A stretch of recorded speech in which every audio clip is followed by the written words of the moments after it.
कडव्या वालाचं बिरडं. ते बिरडं आवडणारे आणि न आवडणारे असे दोन गट असतात. बिरड्याच्या उग्रपणामुळे काही जणांना हे बिरडं आवडत नाही.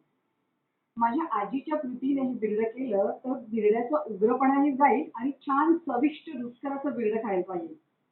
ते बिरडं कसं करायचं आणि उग्रपणा कसा काढायचा चला पाहूया. हल्ली बाजारात सोललेलं बिरडं मिळतं. आज मी बाजारातून सोललेल्या वालांचं अर्धा किलो बिरडं आणलंय.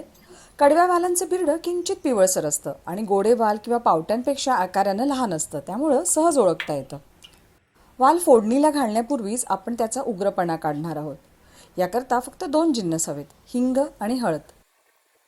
धुवून निथळलेल्या बिरड्यामध्ये आपण साधारण पाव चमचा हिंग व अर्धा चमचा हळद घालून हलक्या हातानं बिरड्याला चोळायचं. मोड तुटायला नकोत. आता यावर झाकण ठेवून साधारण 20 मिनिटं बाजूला ठेवायचं.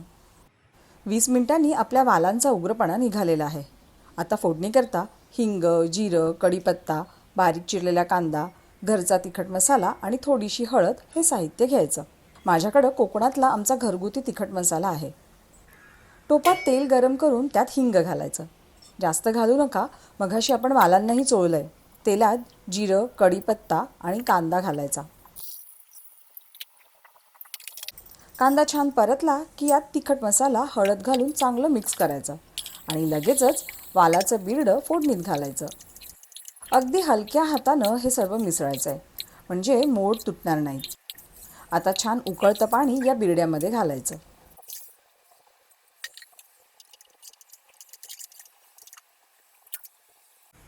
बिरड्याला उकळ आला की वर झाकण ठेवून झाकणातही थोडं पाणी घालायचं आणि मंद आचेवर बिरडं शिजू द्यावं. बिरडं शिजतंय तोवर वाटणाची तयारी करूयात. वाटणाकरता एक लहान उभा चिरलेला कांदा परतून घ्यायचा. कांदा छान भाजला गेला की यात 1 वाटी ओलं खोबरं घालायचं. खोबरं छान खरपूस होत आलं की यात लसणाच्या 3 पाकळ्या, अर्धा इंच आलं घालायचं. घरच्या मसाल्यात खडे मसाले असल्याने मी वाटणात खडा मसाला अगदी थोडा घेते. हे कांदा खोबऱ्याचं वाटण थंड झालं की मिक्सरमध्ये बारीक करून घ्यायचं. आपलं बिरडं शिजलंय का पाहूयात. साधारण 15 मिनिटात बिरडं शिजतं.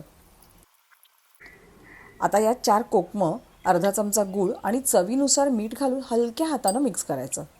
या आंबट गोड चवी छान मुरण्यासाठी 2-3 मिनिटं झाकण ठेवून मंद आचेवर पुन्हा शिजू देत.